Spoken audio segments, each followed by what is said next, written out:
Alhamdulillah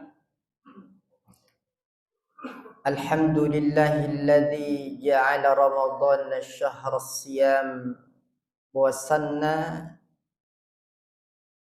lailahu bil qiyam. Asyhadu an la ilaha illallah wa asyhadu anna sayyidana wa nabiyyana Muhammadan abduhu wa rasuluh. Syahadatan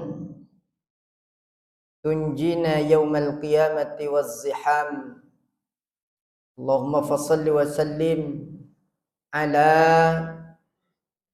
sayyidil anam sayyidina wa nabiyyina Muhammadin wa ala alihi wa ashabihil kiram, amma ba'd.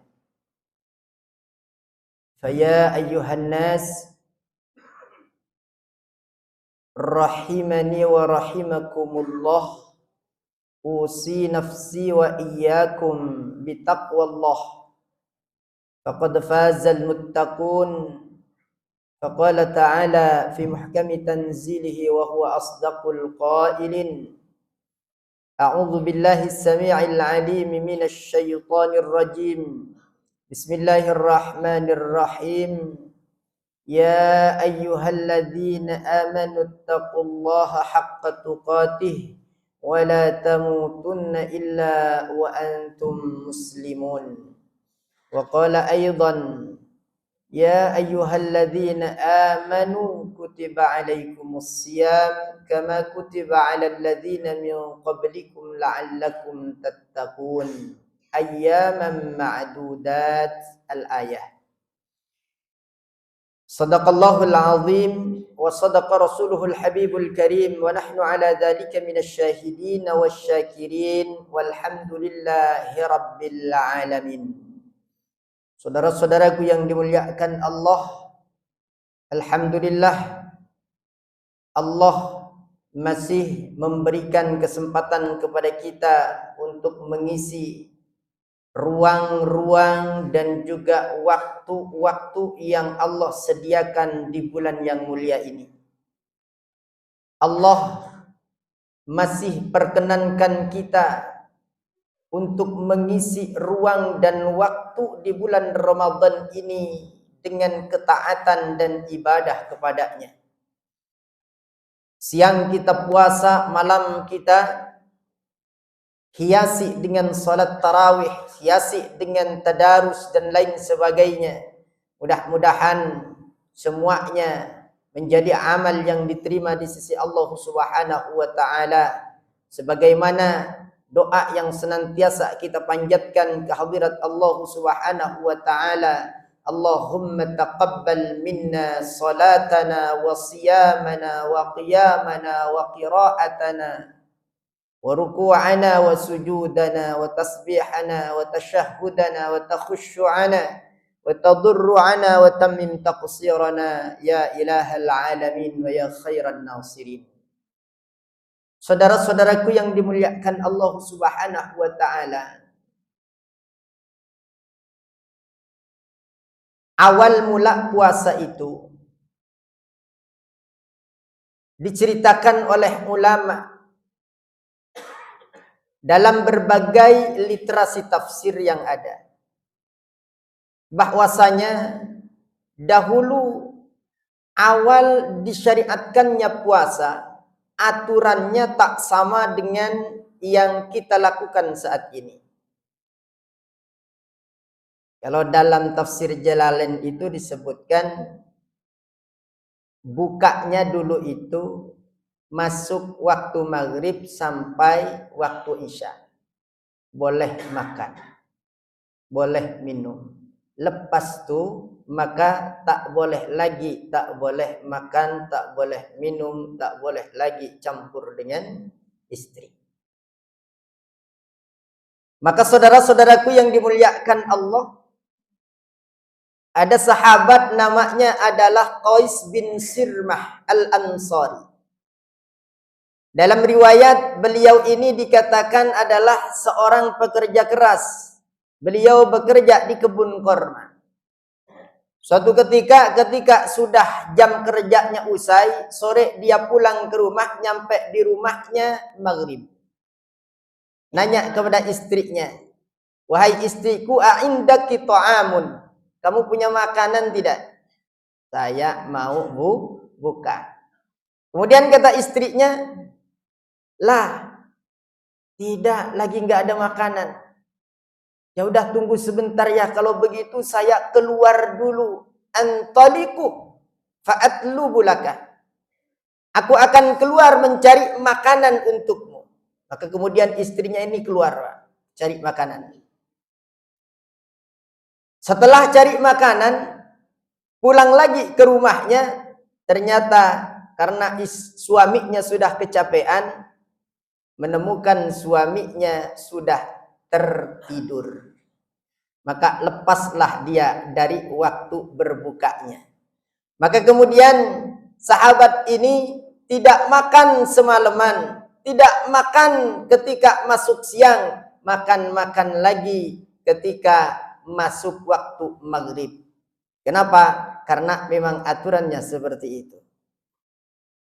Kemudian saudara-saudaraku yang dimuliakan Allah, ada kasuistik lagi. Sayyidina Umar Ibnul Khattab radhiyallahu anhu. Suatu ketika malam hari beliau melihat istrinya. Fa'arada biha. Beliau ingin berhubungan dengan istrinya itu. Sudah tak tahan berhubungan dengan istri. Maka kemudian Sayyidina Umar ini keceplosan berhubungan dengan istrinya, Pak. Esok harinya dia mengadu kepada Rasulullah sallallahu alaihi wasallam, "Ya Rasul, saya ingin mengadukan perihal yang saya alami. Saya ingin memberikan alasan saya, ya Rasul." Maka kemudian Sayyidina Umar ini pergi ke Rasulullah sallallahu alaihi wasallam. Apa kata Sayyidina Umar? "Wahai Rasul, zayyanat li nafsi. Aku ini dihiasi oleh nafsu, wahai Rasul. Kalau sudah lihat istri bawaannya tak tahan, ya Rasul." Maka apa yang diminta oleh Sayyidina Umar? "A'indaka rukhsatun li?" Apakah ada keringanan untuk aku ini, ya Rasul? Karena libido tinggi, Pak. Maklum, sekali makan kambing itu biasanya orang Arab itu, Pak, seekor kambing cukup buat berdua. Kalau di kita Indonesia, satu ekor kambing buat se-RT. Kan begitu. Jadi libido naik. Kemudian tinggi hasratnya.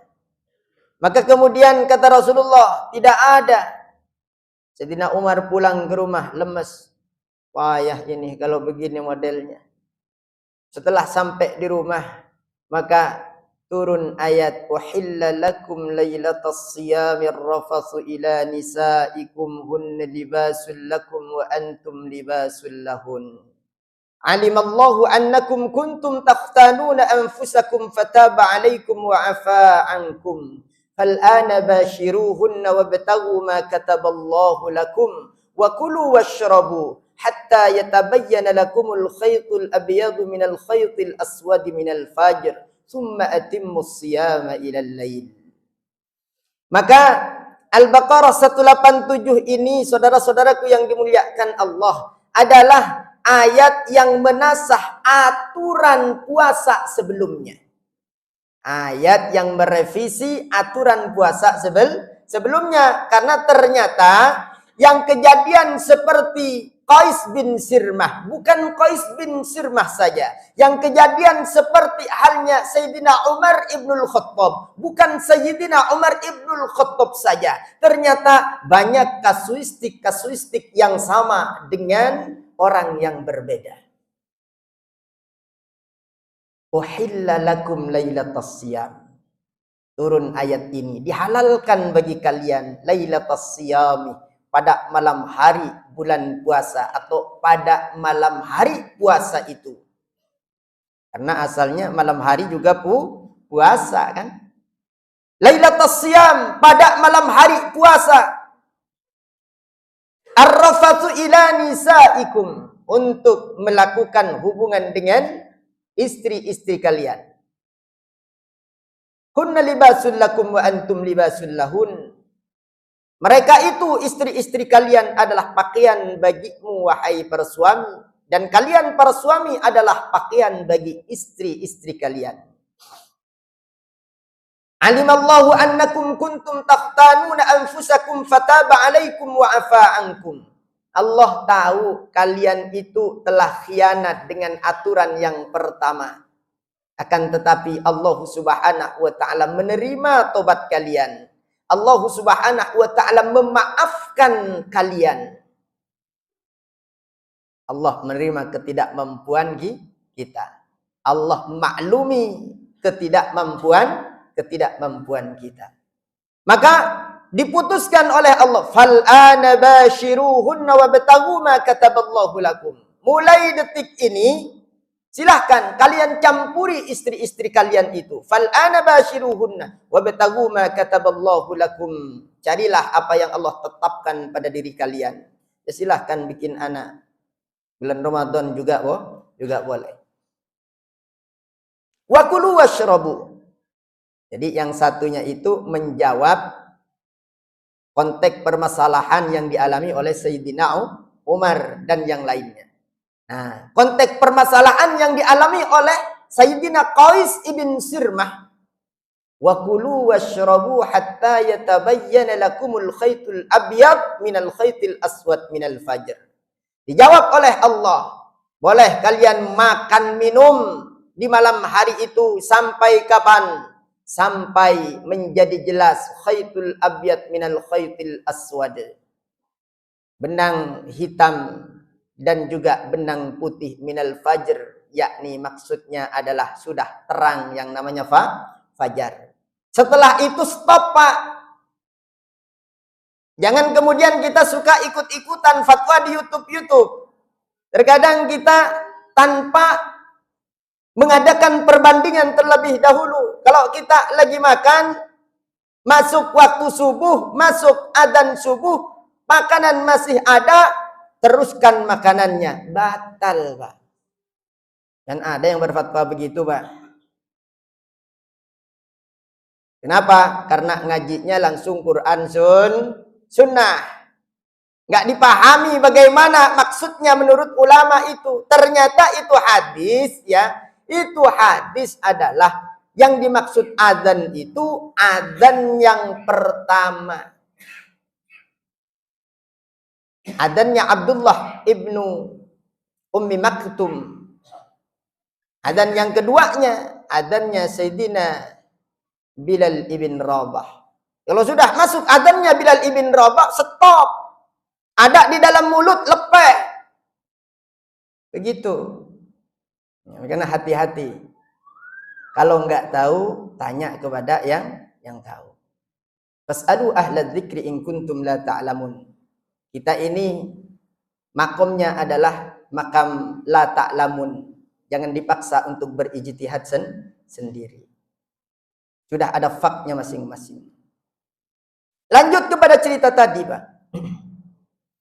Sampai fajar. Setelah masuk fajar, stop semua aktivitas. Makan, minum, bercampur dengan istri. Stop semuanya. Tsumma atimmus siyama ilal lail. Kemudian baru sempurnakan puasa kalian itu sampai masuk waktu malam. Jadi berubah drastis, Pak. Mulai puasanya dari masuk fajar, yakni subuh, sampai nanti masuk waktu maghrib.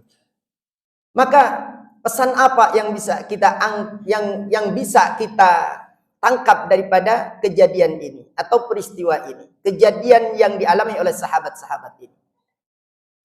Kita bisa ambil hikmahnya. Yang pertama adalah apa? Yang pertama bahwasanya Islam itu datang untuk memberikan solusi. Islam adalah agama yang solutif. Senantiasa mampu menjawab permasalahan-permasalahan yang dihadapi oleh umat. Maka masjid juga begitu. Masjid hadir kalau bisa bagaimana caranya senantiasa memberikan solusi untuk masyarakat di sekitar masjid. Cari mana anak-anak yang butuh untuk bersekolah. Mana anak-anak yatim yang susah untuk makan. Mana fakir miskin yang dalam sehari-harinya kadang dia makan, kadang tidak.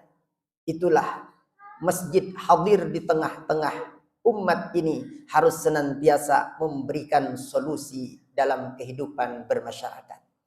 Yang kedua, saudaraku yang dimuliakan Allah Subhanahu wa taala.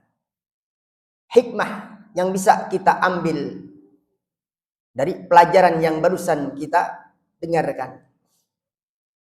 Manusia, jangankan kita, jangankan saya, Umar saya, sekelas Sayyidina Umar ibnul Khattab saja punya nafsu. Nabi pun juga punya nafsu. Tak ada manusia yang tak punya nafsu. Semuanya mempunyai nafsu. Akan tetapi Islam hadir bukan di dalam rangka untuk mematikan nafsu, akan tetapi untuk mengatur nafsu. Ketika nafsu itu ikut kepada aturan-aturan yang telah ditetapkan oleh Allah, maka insya Allah nafsu itu akan menjadi nafsu yang selamat. Nafsul mutmainnah. Akan tetapi ketika misalkan nafsu itu tidak sejalan, senantiasa membangkang, menentang dengan aturan atau terhadap aturan-aturan yang ditetapkan oleh Allah, maka innan nafsa la'ammaratun bisu. Sesungguhnya nafsu itu senantiasa menggiring, memerintah kepada kita untuk melakukan keburukan. Illa ma rahimah rabbi. Terkecuali nafsu yang sudah diberi rahmat oleh Allah Subhanahu wa taala. Maka bulan Ramadan ini saatnya kita memohon rahmat kepada Allah Subhanahu wa taala agar nafsu yang berpotensi untuk menjadi nafsul ammarah dirubah oleh Allah Subhanahu wa taala menjadi nafsul mutmainnah, sehingga ketika kita datang waktunya dijemput oleh malaikat Izrail, dipanggil oleh Allah, ya ayyatuhan nafsul mutmainnah irji'i ila rabbiki radiyatan maradiyah fadkhuli fi ibadi wadkhuli jannati. Barakallahu li wa lakum fil Qur'anil Karim. ونفعني وإياكم بما فيه من الآيات والذكر الحكيم وتقبل مني ومنكم تلاوته إنه هو الغفور الرحيم. اللهم صل على سيدنا محمد وعلى آل سيدنا محمد.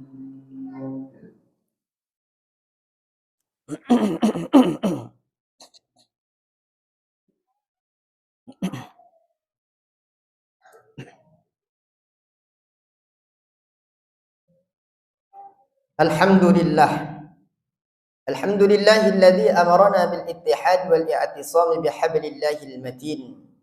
Iyyahu na'budu wa iyyahu nasta'in. Asyhadu an la ilaha illallah. Iyyahu na'budu wa iyyahu nasta'in wa asyhadu anna Muhammadan 'abduhu wa rasuluh. Al-mab'utsu rahmatan lil alamin. Faya ayyuhan nas usi nafsi wa iyyakum bitaqwallah wa ta'atih faqad fazal muttaqun wa alamu annallaha ma'al muttaqin. Wa alamu aidan annallaha ta'ala amarakum bi amrin bada'a fihi bi nafsihi wa thanna bi malaikatihi al-musabbihati bi qudsihi wa lam yazal qailan 'alima innallaha wa malaikatahu yusalluna 'alan nabi. Ya ayyuhalladzina amanu sallu alaihi wa sallimu taslima. Allahumma salli wa sallim ala sayyidina wa nabiyina Muhammadin wa ala alihi wa ashabihi ajma'in. Wa radallahumma 'anil khulafa'ir rasyidin Abi Bakrin wa Umar wa Uthman wa Ali wa Hasan wa an baqiyatis sahabati Rasulillahi ajma'in wa 'anit tabi'in wa tabi'it tabi'in wa man tabi'ahum bi ihsanin ila yaumiddin. Allahumma ighfir lil muslimina wal muslimat wal mu'minina wal mu'minat al ahya' minhum wal amwat innaka sami'un qaribun mujibud da'awat wa ya qadiyal hajat. اللهم أعز الإسلام والمسلمين وأهلك الكفرة والمشركين. اللهم أهلك أعداءك وأعداء الدين. اللهم انصرنا والمسلمين وعافنا والمسلمين. اللهم انصر المستضعفين من المسلمين في أي مكان من الأراضين. اللهم اجعل شهر رمضان عزا للمسلمين. اللهم اجعل شهر رمضان كرامة للمؤمنين. ربنا ظلمنا أنفسنا وإن لم تغفر لنا وترحمنا لنكونن من الخاسرين. لا إله إلا أنت سبحانك إنا كنا من الظالمين. ربنا آتنا في الدنيا حسنة وفي الآخرة حسنة وقنا عذاب النار وأدخلنا الجنة مع الأبرار يا عزيز يا غفار يا رب العالمين. عباد الله، إن الله يأمر بالعدل والإحسان وإيتاء ذي القربى وينهى عن الفحشاء والمنكر والبغي يعظكم لعلكم تذكرون. فاذكروا الله يذكركم ولذكر الله أكبر والله يعلم ما تصنعون. أقيموا الصلاة.